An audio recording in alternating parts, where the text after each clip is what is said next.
Hello viewers, I am Kausalya. Today we are going to discuss about the topic trigonometric identities and we are going to solve some problems too. So here the first identity is cos square theta plus sin square theta equal to 1. Now we are going to reframe the same formula in different ways, right? So the first thing is here I am framing an expression for cos square theta. So cos square theta is equal to, when I move this plus sin square theta to the right hand side, it becomes minus. Therefore 1 minus sin square theta, right? So if I want cos theta, then you see I am moving this square to this right hand side. Therefore this square becomes square root here.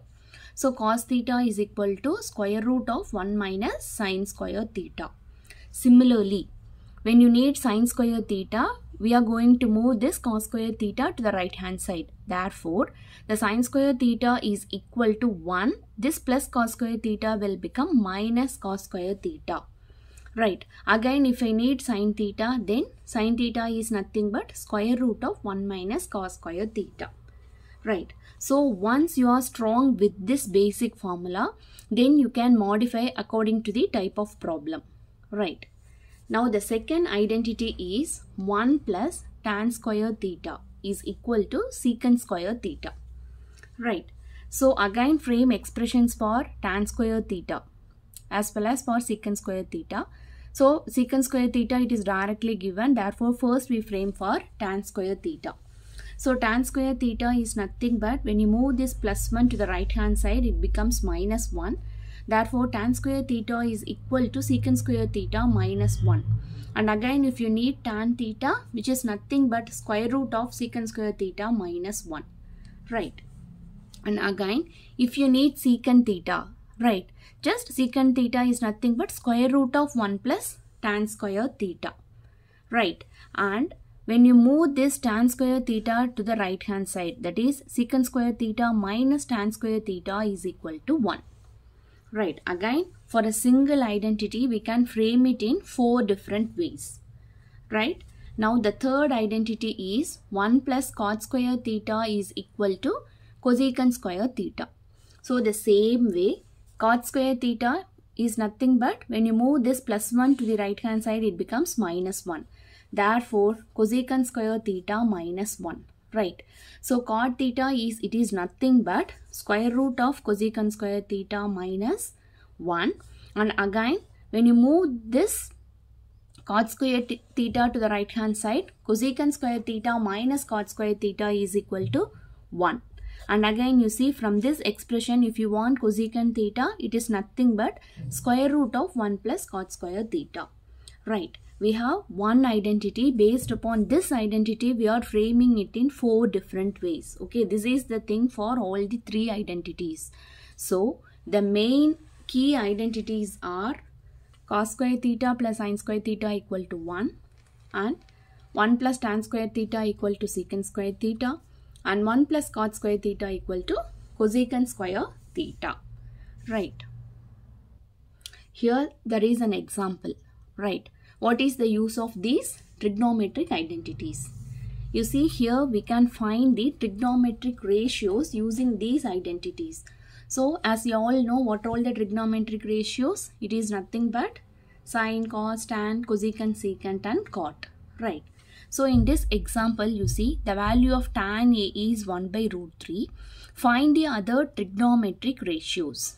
Right.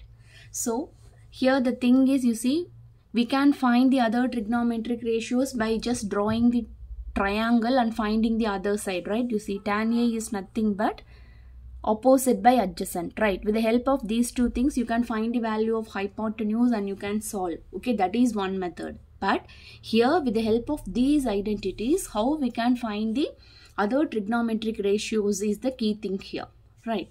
Therefore, you see tan A is given. So immediately we can find cot A, right? Because cot A is nothing but reciprocal of tan A. So here it is root 3. Right. Now tan A and cot A are over. Remaining we have to find cosecant, secant, okay, sin and cos. So the next step is, you see, secant square A is nothing but 1 plus tan square A. Right. We know the value of tan A, right? Tan A is 1 by root 3. So just substitute it here. So then the answer will be 1 plus 1 by root 3. When it is squared, it becomes 1 by 3. Next, you have to take LCM. So 1 into 3, 3, 3 plus 1 is 4. Therefore, 4 by 3. Right. So this is your secant square A. But what we need actually? We need secant A.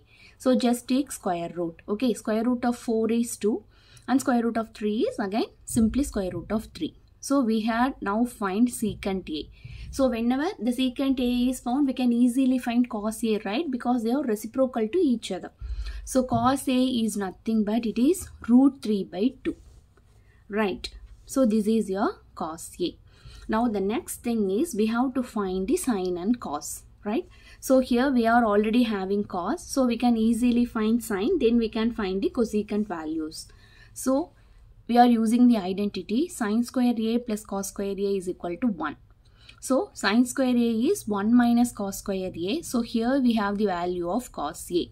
So just substitute it here, right? So 1 minus root 3 by 2 the whole square. When it is squared, it becomes 3 by 4. So again you have to take LCM. So 4 minus 3 by 4, which is nothing but 1 by 4. So whenever the square root of 1 is again 1 and square root of 4 is 2. Therefore sine A here is 1 by 2. Right. So what about cosecant A? It is nothing but reciprocal of sine A. So here it is 2. Right. So from this problem, you see only the value tan A is given, right? So from this tan A, with the help of the identities, we can easily calculate the other trigonometric ratios like secant and cos, sine and cosecant, right? So again, I am telling this is one way of solving the problem. Even you can draw the triangle, you can find the value of hypotenuse, and again you can use the basic formulas to calculate. Okay, anyway, the answer will be the same. Right. But here the main thing is we have to use these identities to find the values. Okay, that's why I have used here. So now we will solve example 12 and 13. Right. So express the ratios cos A, tan A and secant A in terms of sine A. So first we will go one by one. Okay. We have to express cos A in terms of sine A. Right. So what is the formula which relates cos and sine? So this is our identity. So sine square A plus cos square A is equal to 1 and we need cos A, right? Therefore frame expression for cos A. So cos square A is 1 minus sine square A and therefore cos A is square root of 1 minus sine square A. Right. So we have expressed cos A in terms of sine A. Right. Now the next thing is we have to express tan A, right, in terms of sine A. So here the thing is the basic formula is tan A is nothing but sine A by cos A. So what is the expression for cos A? It is root of 1 minus sine square A. So you see here everything is in the form of sine, right? So finally tan is expressed in the form of sine. Right. And the last thing is we have to find secant A. Right. So secant A is nothing but 1 by cos A. So we know cos A already, just reciprocal it. And so here it is 1 by square root of 1 minus sine square A. Right. So that's all this problem. We will move with our next one, example 13.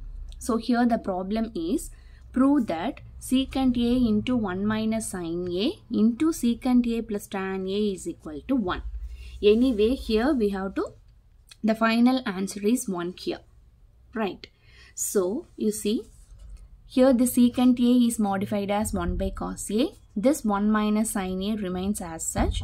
And this secant and tan are expressed in, secant A is written as 1 by cos A and tan A is written as sine A by cos A. Right. So, here, you see, these two terms are in multiplication, right? So, we can combine them and write. So 1 minus sine A by cos A and here it is 1 plus sine A by cos A. Right. So when you keenly observe, you see here this is of the form A minus B and this is of the form A plus B. So A plus B into A minus B, it is nothing but A square minus B square. So here the value of A is 1 and the value of B is sine. So just A square, okay, right? 1 square minus sine square A divided by cos square A. So what is 1 minus sine square A? Because we have identity, right? That is sine square A plus cos square A is equal to 1. So 1 minus sine square A will give you cos square A, right? So now we are going to replace this 1 minus sine square A by cos square A. So cos square A by cos square A is equal to 1. So this is what we need to prove, right? So here comes the end of this video. If you have any doubt, let me know in the comment section. Thank you.